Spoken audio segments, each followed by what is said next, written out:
guy approaches me in line at the TSA, and I'm usually suspicious about people who touch you in line at the TSA.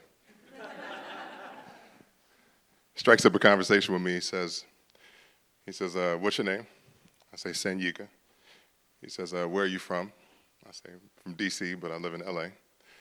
And then he said, where are you going? I said, I'm going to Phoenix. He said, oh, what's in Phoenix? I said, I'm doing a talk. He said, what are you doing a talk on? I said, the guy was very inquisitive. What are you doing a talk on? I said, on leadership. He said, well, what's your position? I was like, position? Who are you? Who are you? You know exactly what you taught. You know, wow, position. I said, my position on leadership is I work with executive level men. And I believe that if you are a man walking this earth, then you must be aware that leadership is non-negotiable. We protect, we provide, we preside, and at all times we lead.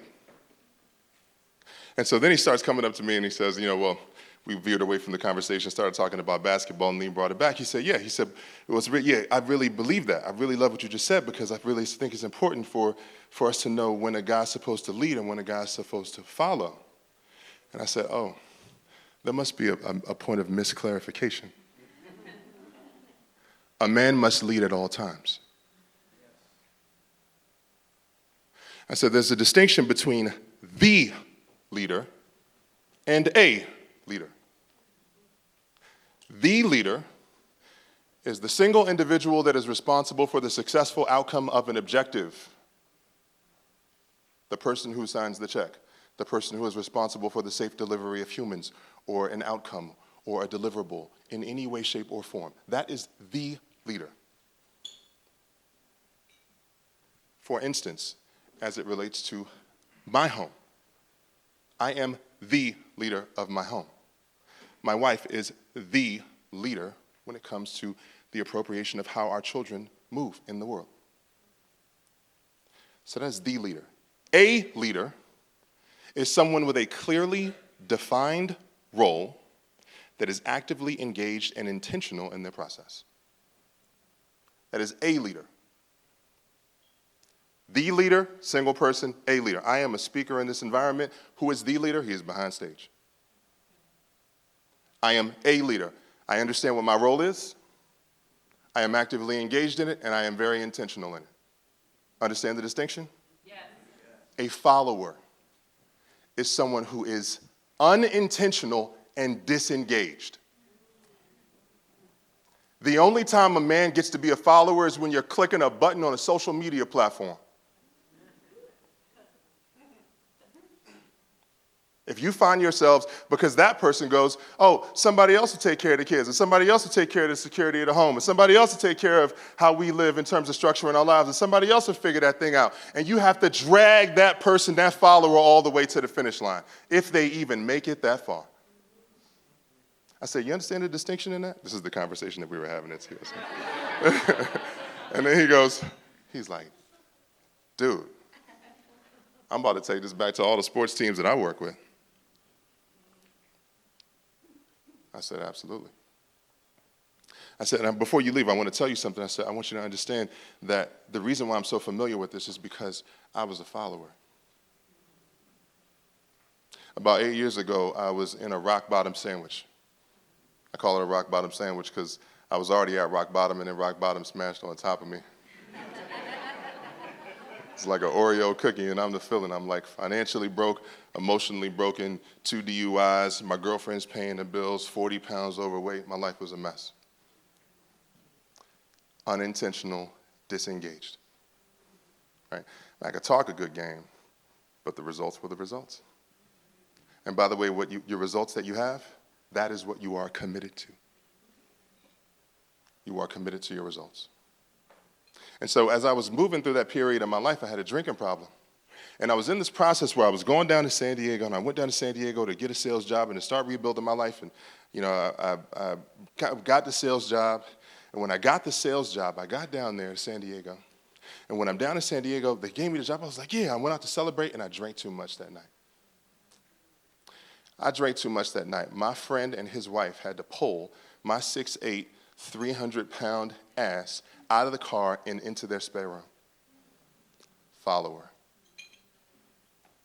I woke up the next morning, and as I woke up the next morning, I went to the mirror. I was like, something's got to be different. Something's got to change. Something has got to change. And then I heard a voice that asked me a powerful question. It said, if you could have every single thing you ever wanted in your life, and the only thing that you needed to do was to give up drinking alcohol, would you do it? I said, yeah, absolutely, sure. I was like, but I don't know how. And then the voice goes, that wasn't the question that I asked you.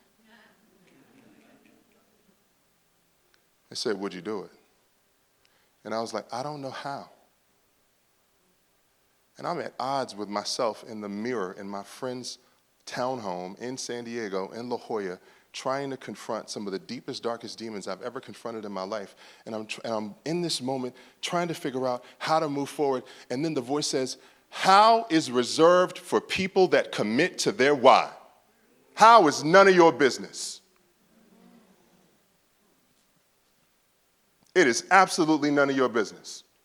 You commit to your why and then you come see me.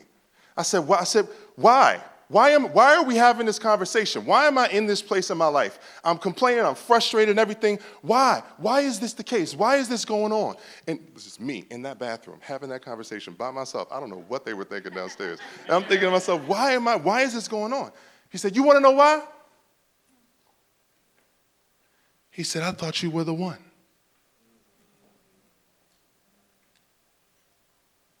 I thought you were the one. I thought you were the cycle breaker.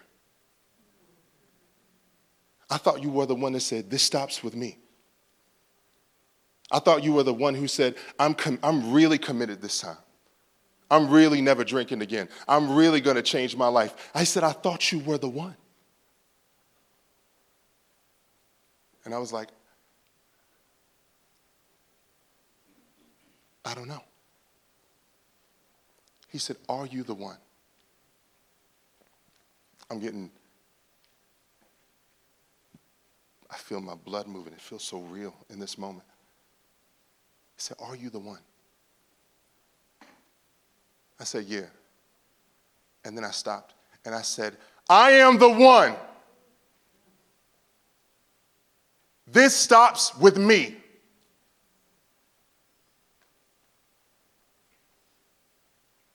I had to do three things in that moment. I had to admit where I was at. I had to make a decision.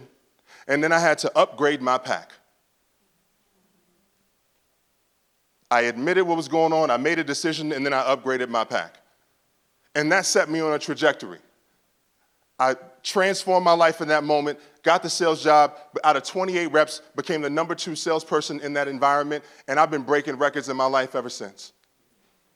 And the reason that I am here today is because that voice in that room, my purpose on this planet is to be an amplification of God's voice. So he wasn't just talking to me, he's talking to me, to you. You are the one. You are the cycle breaker. You are the one that says it stops with me.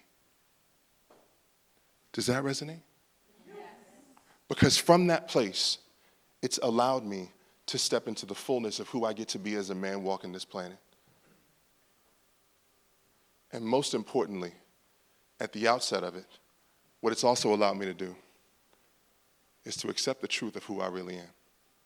To accept that I can just be myself.